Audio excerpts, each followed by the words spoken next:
आइए गायत्री महामंत्र के माध्यम से आज के सत्संग का शुभारंभ करते हैं। आज 7वां दिन, एक सप्ताह की यात्रा पूर्ण होने को है। इसी प्रकार ये यात्रा आगे बढ़ती रहे, ऐसी भगवान से प्रार्थना। सविता का दिव्य तेज हमें प्रकाश की ओर आगे बढ़ाता रहे। इस प्रार्थना, इस भावना के साथ गायत्री महामंत्र। ओम भूर्भुवः स्वः तत्सवितुर्वरेण्यं भर्गो देवस्य धीमहि धियो यो नः प्रचोदयात्।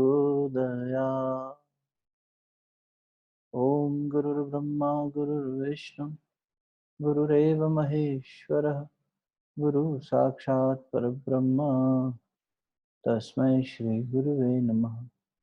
अखण्डमण्डलाकारं व्याप्तं येन चराचरं तत्पदं दर्शितं येन तस्मै श्री गुरुवे नमः। मातृवत् लालयित्री च पितृवत् मार्गदर्शिका नमोऽस्तु गुरुसत्तायै श्रद्धा प्रज्ञायुता च या श्रद्धा प्रज्ञायुता च या।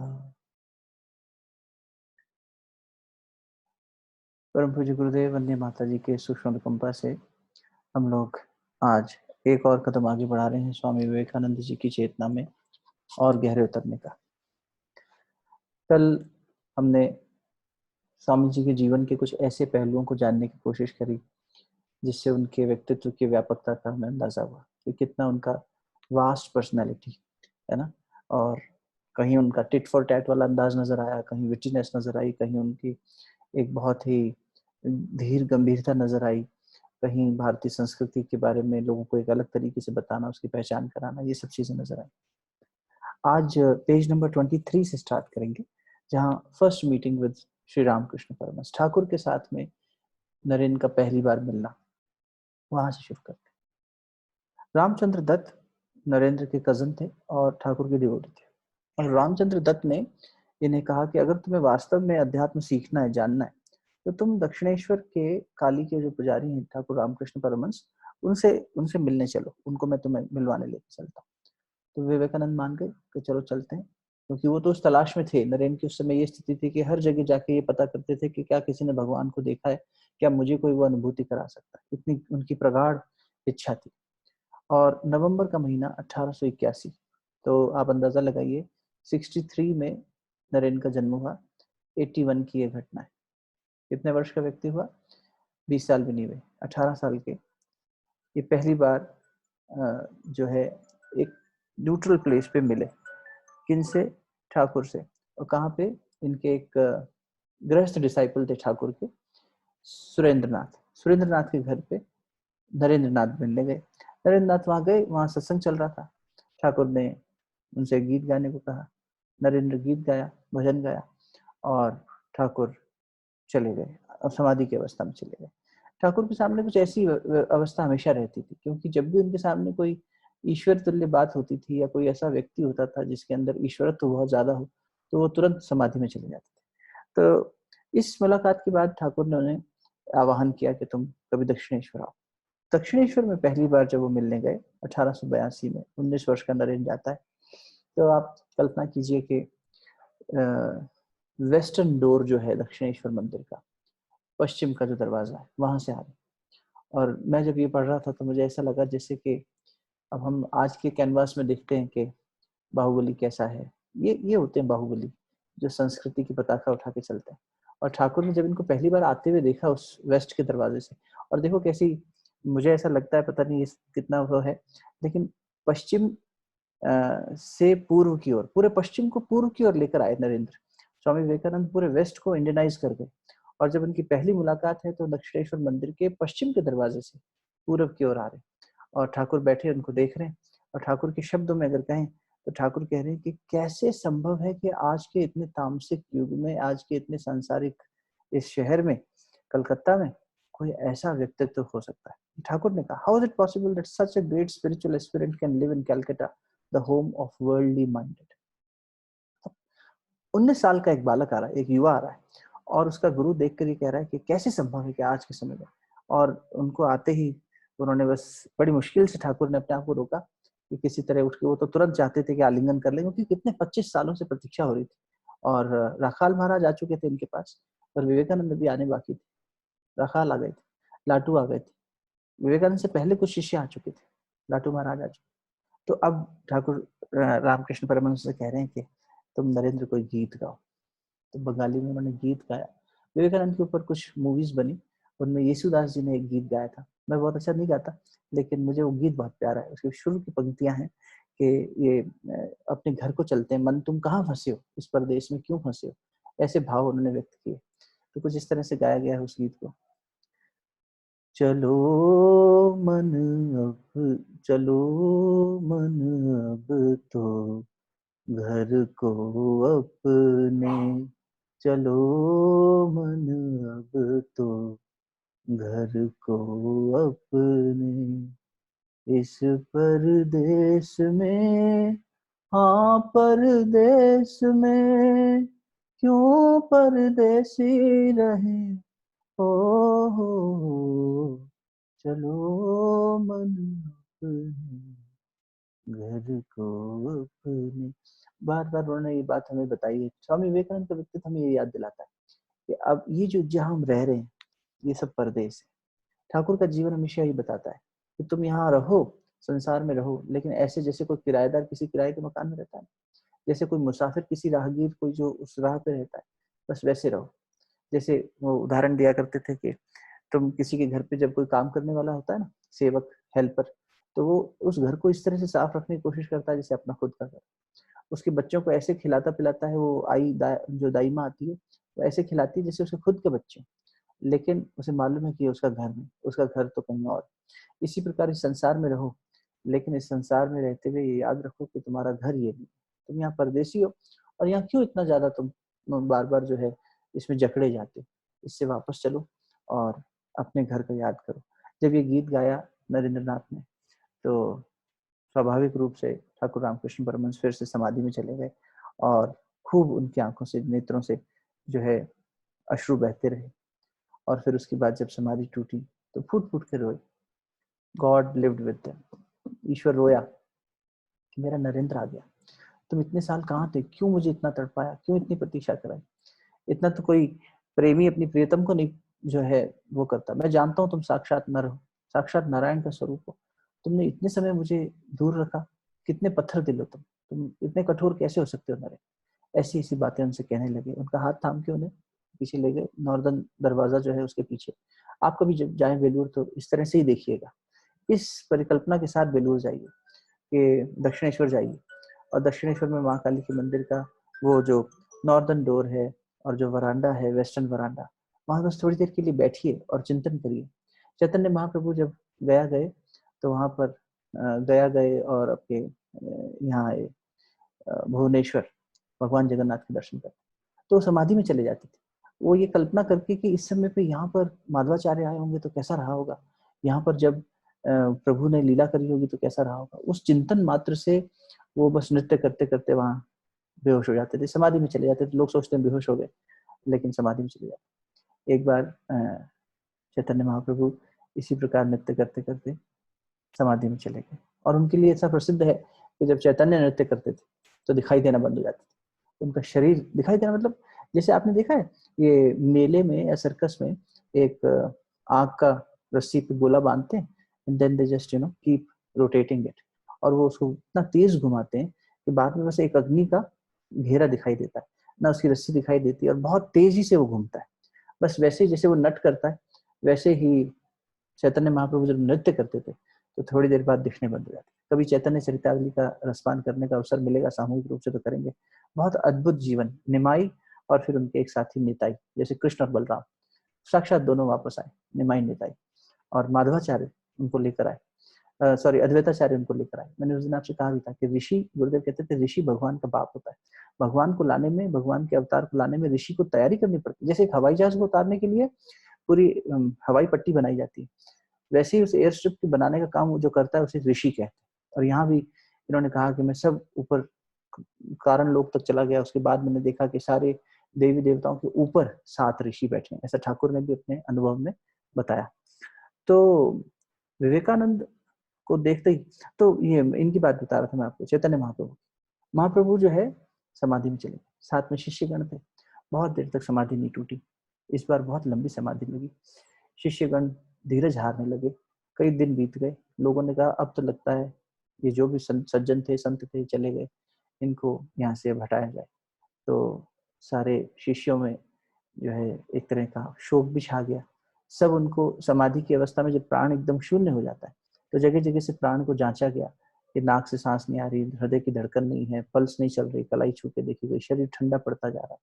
और फिर एक शिष्य ने जाके महाप्रभु के चरणों को कान लगाए, पैर के तलवे को कान लगाया और रोमांच में रो पड़ा।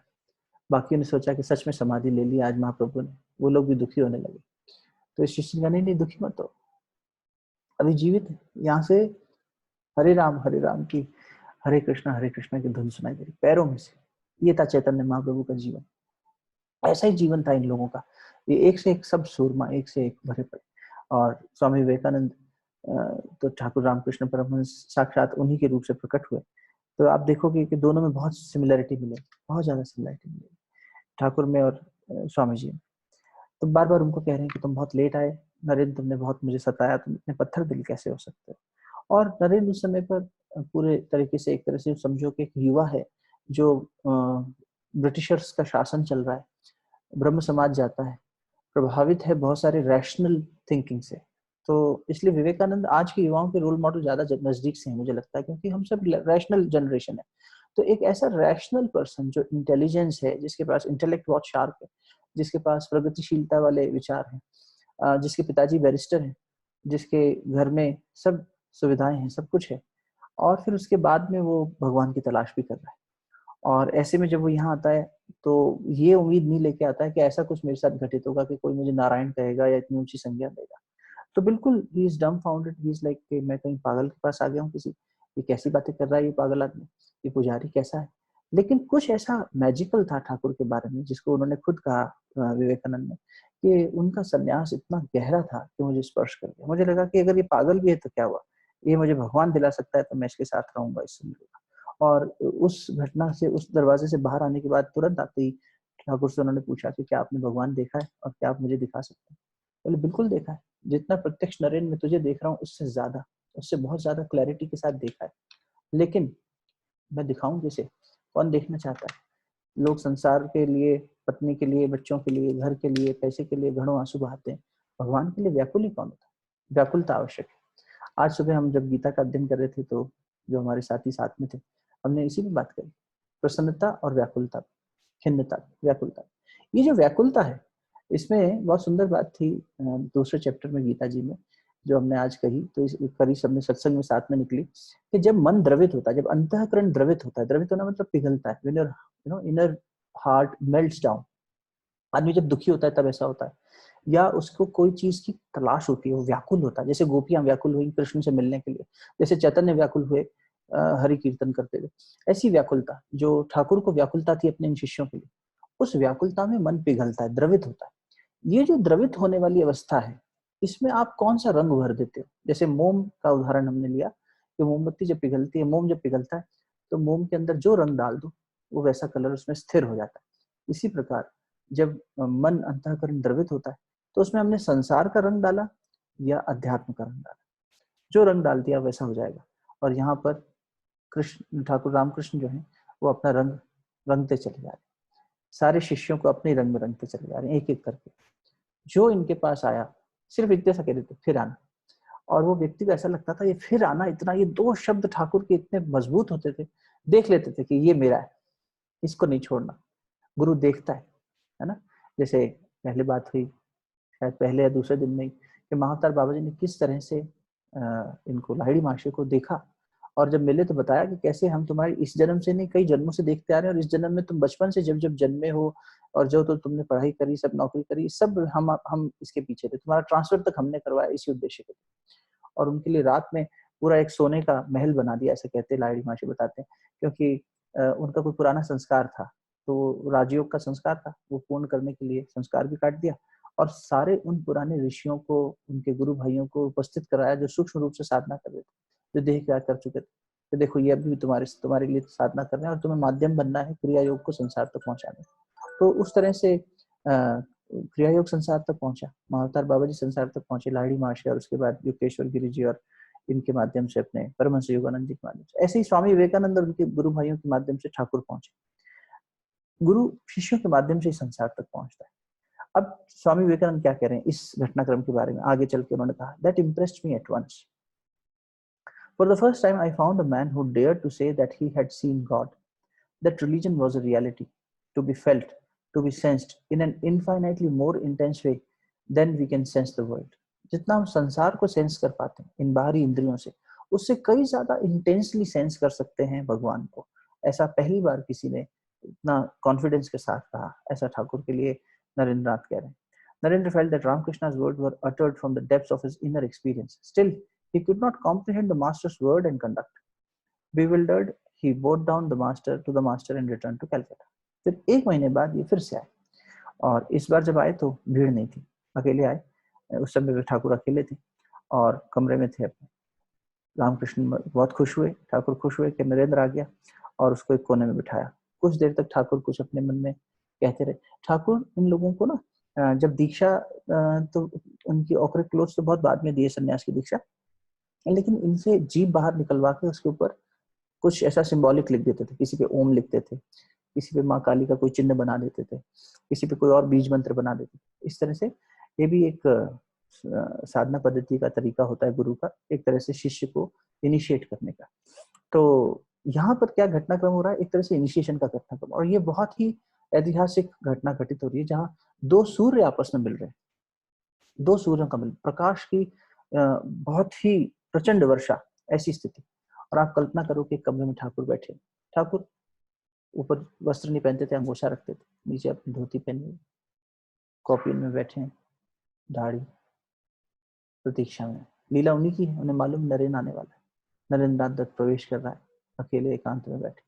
और ठाकुर जैसे मानो इस दिन के लिए बहुत बेसब्री से प्रतीक्षा कर रहे थे कि मैं उसे एक बार स्पर्श करके वो एहसास दिलाना चाहता हूँ, क्योंकि उसके दिमाग में, उसके व्यक्तित्व में अभी जो एक तरह से यूं कह लो कि हल्का सा रूखापन था, एक स्ट्रेटनेस थी, स्ट्रेट फॉरवर्डनेस थी, और उसे भक्ति में बिल्कुल विश्वास नहीं, उसे साकार स्वरूप में मेरी माँ में बिल्कुल विश्वास नहीं।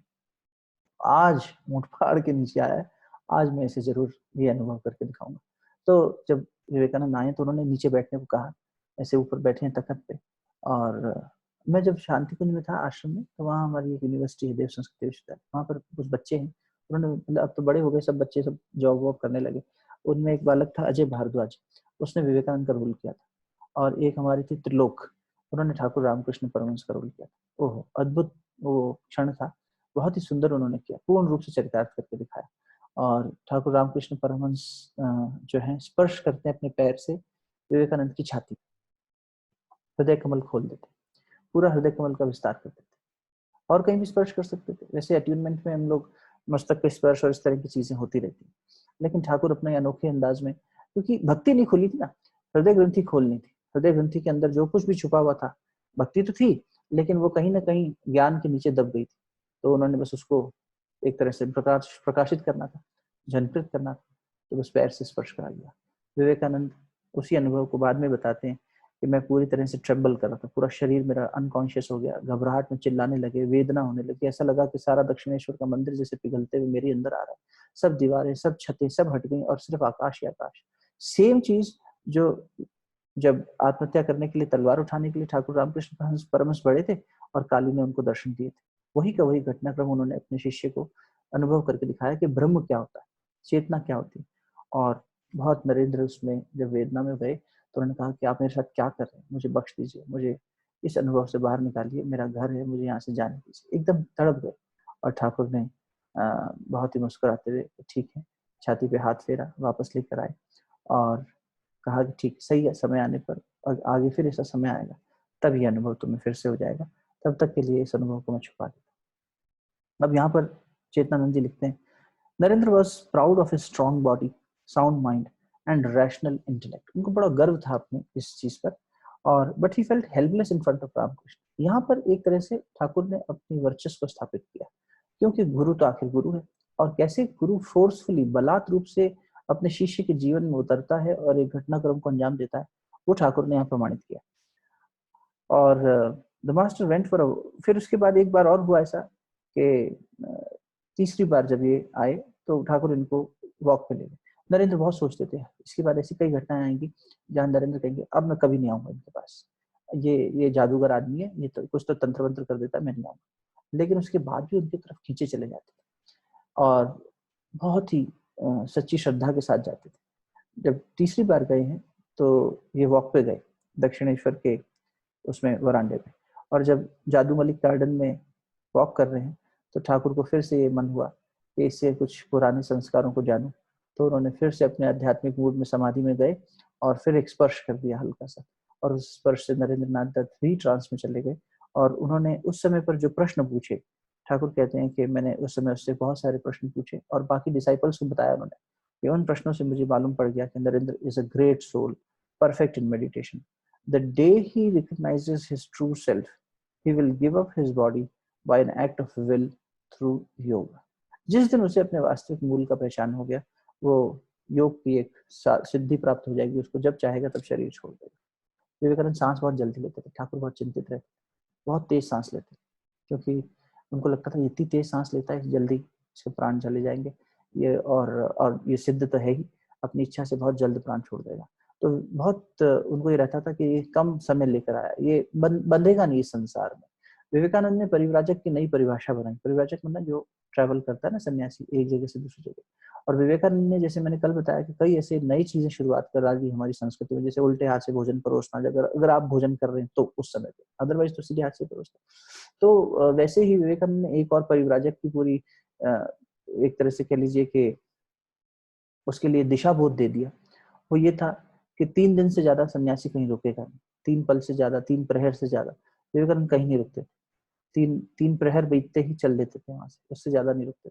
और ये उन्होंने कठोरता से कहा कि परिव्राजक को एक जगह इससे ज्यादा नहीं रुकना चाहिए, वरना उसका मन वहां पर आसक्त होने लग जाता। तो ऐसी कई चीजें अपने जीवन के माध्यम से बताई। यहाँ महत्वपूर्ण क्या है कि विवेकानंद के लिए भी ये बात कही जा रही है, ठाकुर कह रहे हैं कि जिस दिन इसे ये ज्ञात हो गया कि ये वास्तव में क्या है। गुरुदेव ने एक पुस्तक लिखी जिसका शीर्षक है, बहुत ही जबरदस्त पुस्तक है, वो बहुत छोटी सी पुस्तक है, लगभग 100 पन्नों की किताब होगी, महाकाल की युग प्रत्यावर्तन प्रक्रिया। देखिए दोस्तों, अभी जो प्रक्रिया चल रही है, प्रत्यावर्तन में ट्रांसफॉर्मेशन, एक एरा से दूसरा एरा आना, युग प्रत्यावर्तन। और युग प्रत्यावर्तन कौन करेगा? जो काल का भी ऊपर हो, काल की भी ऊपर हो, समय से भी ऊपर, महाकाल। तो महाकाल भगवान शिव के लिए भी यूज करते हैं टर्म। तो रुद्र जो है वो अब अपने तांडव पर है, देख रहे हैं हम चारों तरफ हो रहा है। और रुद्र का तांडव अशिव को मिटाने के लिए और शिव की स्थापना करने के लिए। अशिव माने जो बुरा है, नॉन जो टॉक्सिक है, उसे हटाया जाए। हम लोग डिटॉक्स करते हैं ना, शरीर में से टॉक्सिन हटाते हैं, ऐसे भगवान अब डिटॉक्स प्रक्रिया कर रहा है। ये कोरोना, ये कोविड, सब वही चल रहा है।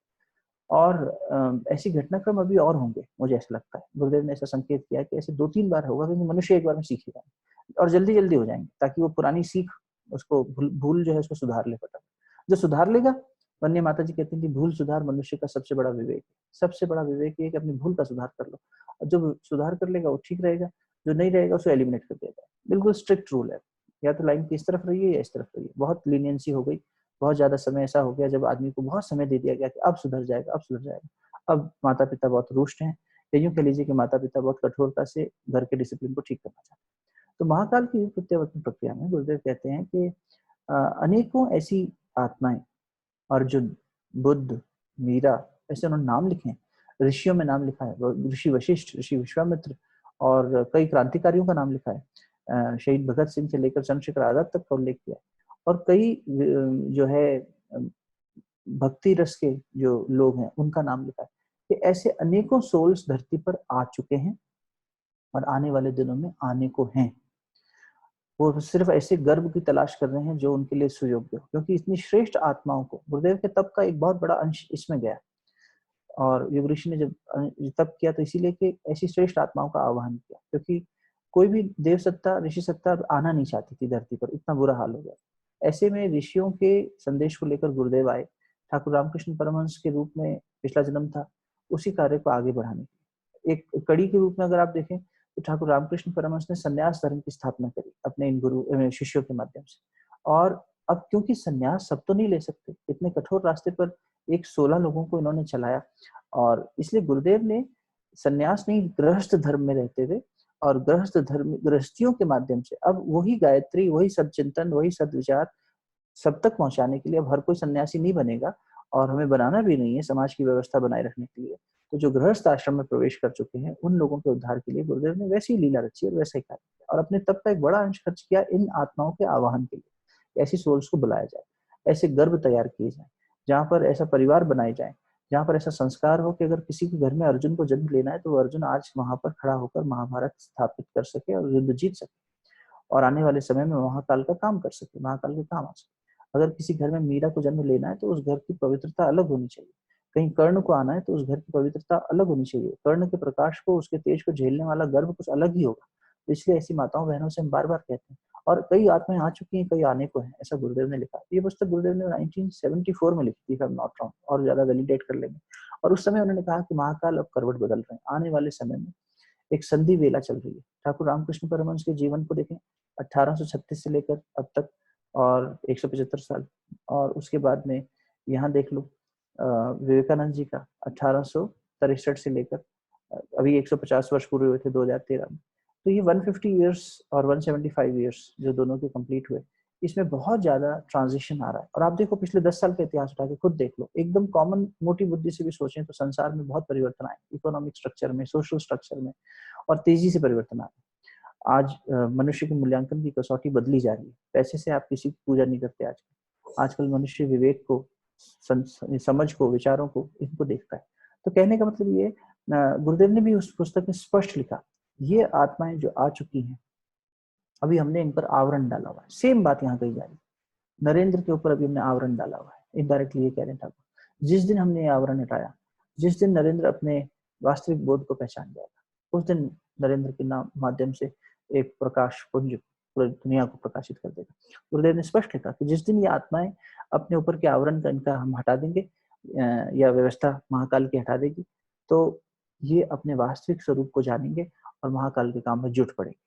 कल तक भटकता हुआ इंसान, जिसको हम देखेंगे सांसारिकता में भटक रहा है, इधर उधर खा रहा है, पी रहा है, घूम रहा है, फिर रहा है, अचानक उसके जीवन में एक परिवर्तन दिखाई देगा और वो कहीं से कहीं चला जाएगा। और जब आप उसका पास्ट उठा के देखेंगे, आप कहेंगे ये तो ऐसा ऐसा संसारिक आदमी था, ये तो इन सब चीजों में लिप्त था, आज ये सब चीजें कर रहा है, ये कैसे हो गया ट्रांसफॉर्मेशन। ये फिर अजूबा दिखेगा भगवान का। वही अजूबा विवेकानंद के जीवन से हमें दिखाई देता है कि एक ऐसा व्यक्ति जो 19-20 साल की उम्र में, तो जिसके पास सारी संभावनाएं थी, संसार के सारे सुख भोग सकता था। एक बहन की शादी कराने के लिए उनके लिए कोई दिक्कत थोड़ी थी। अपनी माँ को व्यवस्थित बनाने के लिए और कर्जा उतारने के लिए इतना इंटेलेक्ट था कि अपने पिता का कर्जा खुद उतार सकता। परिवार के बाकी सदस्यों ने धोखा दिया, केस कचहरी हुई, ठीक है, उस सबको वो झेल सकते थे और माँ को ठीक कर सकते थे, ज्यादा उम्र भी नहीं थी। ऐसे में उस सब का त्याग कर दिया और गुरु के पास आकर बैठ गए, गुरु का रास्ता चुना। वही दो सही में से एक को चुनना पड़ा। आप हकीकत मानिए, मेरे को जब पहली बार विवेकानंद से इंट्रोड्यूस करवाया मेरे एक प्रोफेसर ने, मैं एमबीए के दिनों में, हमारे एक प्रोफेसर थे, प्रोफेसर लक्ष्मण, बिजनेस एथिक्स का एक सेशन लिया उन्होंने, उसमें विवेकानंद के बारे में बताया। मैं और मेरे साथ एक मित्र था, मेरा क्लासमेट तन्मय, हमने जब सुना तो हमने मन ही मन गाली दी। हमने कहा कैसा इंसान था विवेकानंद, जिसने अपनी माँ और बहन की जिम्मेदारी छोड़कर और ये बाबा जी के पीछे चला गया। और I was very very critical and I used to hate Vivekananda for that matter. और हम सीधा उस सेशन के बाद, मैं तो बैठा भी नहीं क्लास में, मैं गया उनके कैबिन में और मैंने उनसे कहा, आर्ग्यूमेंट किया। मैंने कहा लक्ष्मण सर, आपने ये जो बातें कही है ये बिल्कुल गलत लगती है, इसमें कोई एथिक्स की बात ही नहीं लगती, आपने हमें विवेकानंद क्यों पढ़ा, कौन से एथिक्स की बात बता रहे? जो आदमी अपने घर का ख्याल नहीं रख सकता उसके लिए क्या एथिक्स। ऐसा खूब भला बुरा कहा विवेकानंद जी को। और फिर मुझे लगता है कि विवेकानंद जी सुन लिए होंगे, और बस उसके बाद से जो विवेकानंद घुसे जीवन में, बहुत ही अद्भुत पर्सनैलिटी। एक छोटा सा क्रम और देख लेते हैं अगर आप लोग इजाजत दें तो, मास्टर एंड डिसाइपल। तो ये देखना, आवरण जीवन में आप लोग भी देखना, आगे नहीं बढ़ते चलो। गुरुदेव की भविष्यवाणी है, आप में से जो लोग अभी साथ में हैं, सुन रहे हैं, जिस तक ये बात पहुंच रही है, आपके परिवार में हो सकता है ऐसी कोई सोल हो, ऐसी कोई पवित्र आत्मा हो, जो अभी बहुत ही ऐसा साधारण सा दिखाई देते हैं, ऑर्डिनरी सा, लेकिन उनसे एक्स्ट्रॉर्डिनरी काम आने वाले दिनों में भगवान कराने वाला है। आप उस वातावरण का निर्माण करें। अगर आप खुद को भी देखें तो भी ये संभावना है कि आपको ही चुना जाने वाला हो अगले दिन। किसी को कुछ नहीं मालूम। जो रिजर्व फोर्स होती है ना, देखो रिजर्व फोर्स देखने में कैसी लगती है, उसको ना यूनिफॉर्म पहनने की होती, ना उसे कोई प्रोटोकॉल फॉलो करना पड़ता, वो रिजर्व फोर्स होती है। वो सिर्फ तब यूज आती है जब इमरजेंसी की स्थिति होती है, और अब इमरजेंसी की स्थिति है तो सारे रिजर्व फोर्सेस एक्शन में आ जाते हैं। तो बस इतनी सी बात है। उस समय तक तो रिजर्व में होते हैं, जब तक आराम से बैठे थे, और फिर उनके पास सारी प्रतिभा होती है, कैसे बंदूक चलानी है, कैसे युद्ध करना है, सारी समझ उनके अंदर जैसे ट्रांसफर कर दी जाती है। बस वैसा ही होगा। देखते ही देखते व्यक्ति जो कल तक कुछ भी नहीं करता दिखाई देता था, जड़ता में बैठा दिखाई देता था, भगवान की लीला यही होगी, उठा के उसको तुरंत लगा देगा, चल अपना स्वधर्म फॉलो कर। आज विषाद में बैठा हुआ अर्जुन कल प्रसाद पाकर आगे बढ़ जाता है। वैसी स्थिति होने वाली है और हो रही है। अपने आसपास आप जीवन को उठाकर देखें तो इतना तेजी से परिवर्तन हो रहा है, आप आंख झपकते हैं तब तक परिवर्तन हो चुका होता है। आपके बच्चों में, आपके परिवारजनों में, आपके संसार में, आपकी जो दुनिया है उसमें कितना परिवर्तन तेजी से भगवान की दिशा में हो रहा है। इसका मूल्यांकन करना आज सोने से पहले कि क्या मेरे जीवन में मेरी जो दुनिया है, जो अब एक आदमी की दुनिया क्या होगी, पूरी दुनिया नहीं, आपकी दुनिया जिसमें आपके संसार के बंधन है, उन लोगों को देखो, उनके जीवन को देखो और उसका चिंतन करते हुए आज सोना।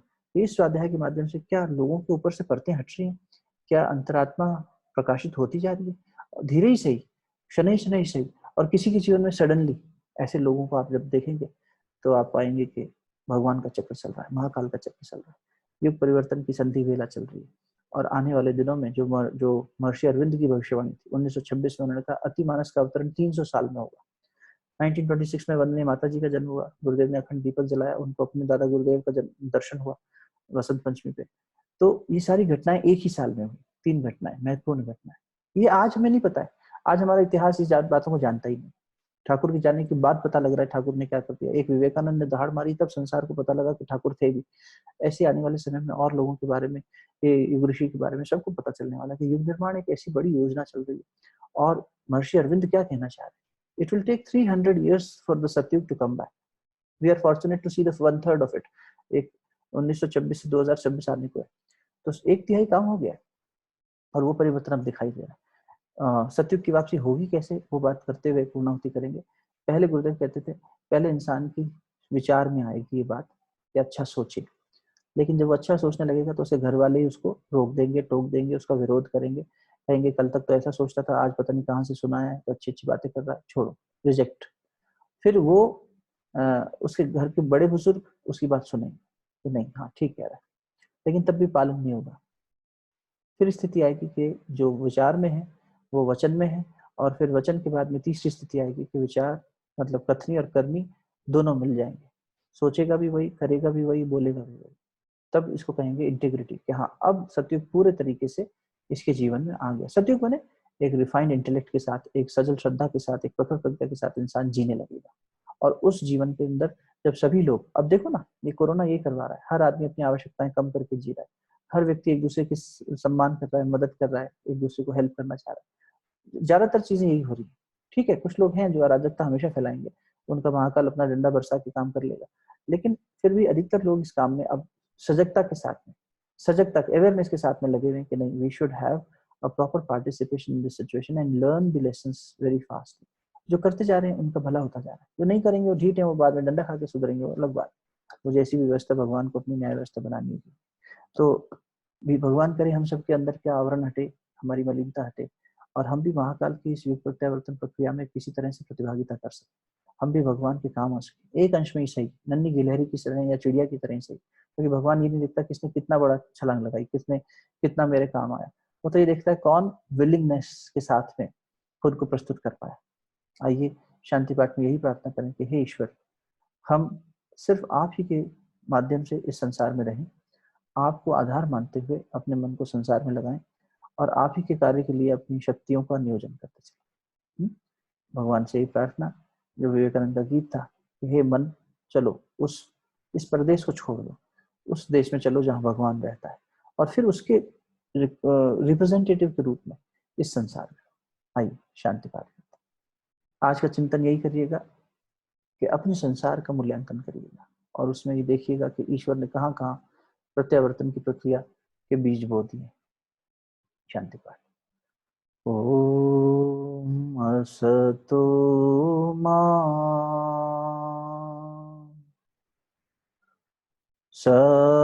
सद्गमय तमसो मा ज्योतिर्गमय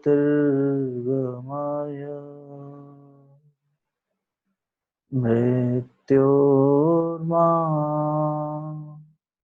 अमृतंगमय।